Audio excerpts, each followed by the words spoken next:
लेकिन पूजा में जो तुम्हारी ताकत है, आठों पूजाओं में बहुत गजब, इतना पावर भरा है, इतना पावर भरा है कि क्या मांग लिया, जन्म जरा मृत्यु। यदि तुम्हारी अंतर चेतना से बन गई महानुभाव, तुम ऐसी पर्याय में जाके लोगे जहां बुढ़ापा ही नहीं आएगा। और तुमने क्या मांगा था कि मेरा बुढ़ापा, अब दोनों में से एक मांग लो, मांग लो। अब कि मैं एक वरदान दे ही रहा हूं तो ले लो। बुढ़ापा अच्छा निकल जाए या कभी बुढ़ापा आवे ही नहीं।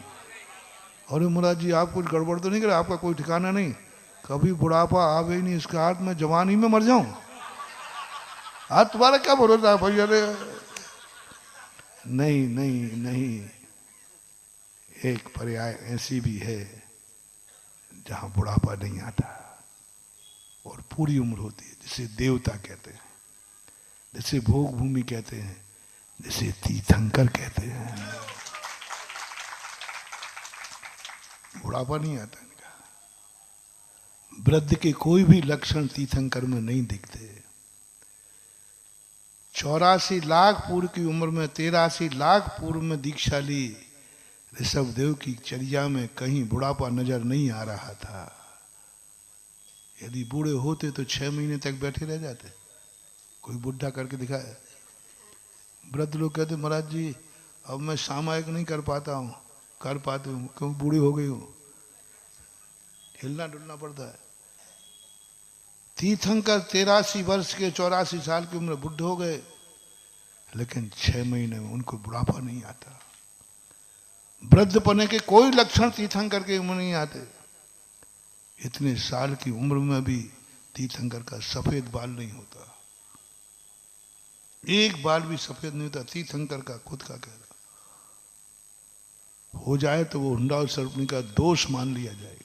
बुढ़ापा ही नहीं आता, झुर्नी नहीं आती, कमर नहीं झुकते, दांत नहीं गिरते, कुछ नहीं होता। क्यों?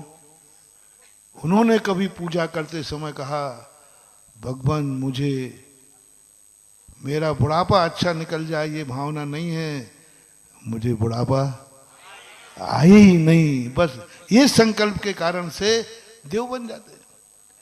उस समय यदि तुम्हें आयु बंध हुआ तो कर्म सोचेगा ये क्या मांग रहा है कि कहीं बुढ़ापा आवे नहीं। तो कौन सी पर्याय में बुढ़ापा नहीं आता? देव पर्याय। उस समय तुम्हें देव गति का ही बंध होगा, देव आयु का ही बंध होगा, क्योंकि तुम बुढ़ापा नहीं सुधार रहे थे, बुढ़ापा मांग ही रहे थे।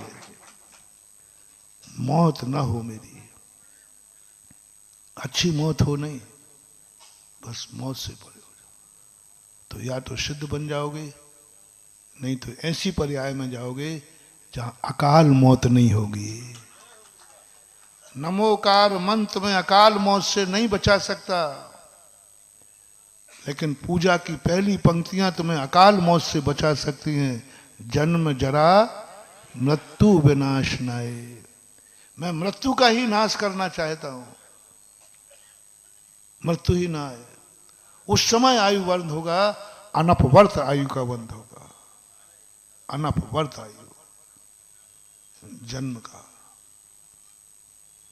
मेरा जन्म ही नहीं हो, मैं जन्म नहीं चाहता हूं। तो मोक्ष मिले तो मिल जाएगा, नहीं तो उपाद पद में जाके जन्म लोगे जहां तुम्हें जन्म के कष्ट ही नहीं उठाना पड़ेंगे। क्योंकि इसी प्रकार सब में लगा लेना।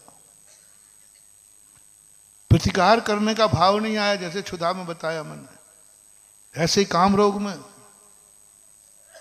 नहीं। ऐसे परिणाम हो जाएंगे तुम्हारे मन में कभी विकार ही आएगा। मना कभी न विकार मार्गम। कैसे हो गए तीर्थंकर ऐसे? एक भक्तांबर में श्लोक आता है, तिदसांग ना भी वो एक है, मनागपि न मनोविकार मार्गम। इसके पहले चित्रम किमत्र यदि ते, हाँ यही चित्रम किमत्र यदि ते त्रिदशांग नाभिर नीतम मनागपि न मनो विकार मार्गम कल्पांत काल मरुता किम मंदरादि शिखरम चरितम कदाचित। क्या बात है! ऐसे आनंद आ जाता है जब इनका शक्तियां पढ़ता हूं। क्या बात है, चित्रम किमत्र यदि ते त्रिसांगना भी। हे भगवान, चारों तरफ आपके देवांगनाएं घूम रही हैं, चारों तरफ देवांगनाएं घूम रही हैं, रूप राशि घूम रही है। ऐसा कौन व्यक्ति है दुनिया में जो रूप को देखने का भाव नहीं करता है? लेकिन चित्रम किमत्र यदि ते त्रिसांग नीतम मना गपि न मनो, किंचित मात्र भी उनको देखने के बाद आपके मन में विकार भाव नहीं आया। कैसे नहीं आया? क्या वो संसार से अलग हैं? कुछ नहीं बंधु, कुछ नहीं। पूजा करते समय कभी भाव आया होगा, हे भगवान, काम रोग बस मुझे नहीं चाहिए, भोग सामग्री मुझे नहीं चाहिए, रूप राशि, बस मेरी ऐसी दशा हो जाए कि मुझे कभी विकार भाव आवे ही नहीं। ऐसा कभी पूजा करते समय भाव आ गया होगा, लो साहब कल्पांत काल मूल। क्या मेरू पर्वत भी कभी हिला है? क्या मेरू पर्वत हिला है? अब ये तुम्हारी पूजा में भरा पड़ा है और तुम पूजा को क्रियाकांड मानते हो। जन्म जरा मृतना है जला निर्पाम सा।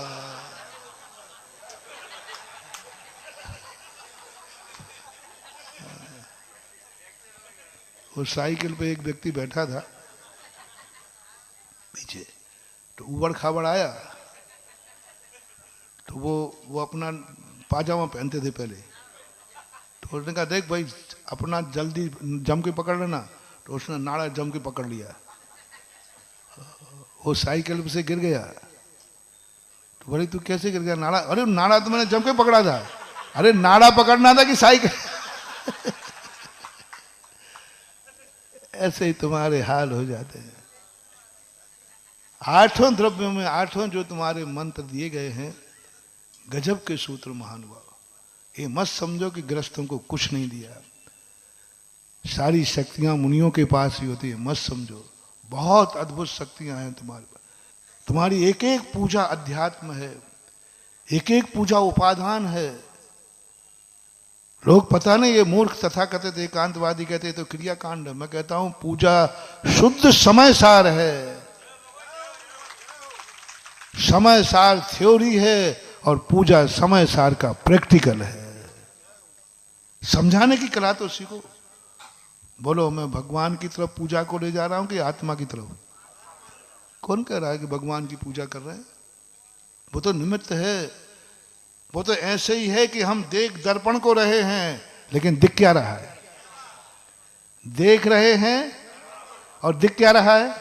बस देख रहे हैं भगवान को और दिख रही है अपनी आत्मा। यही तो रहस्य है।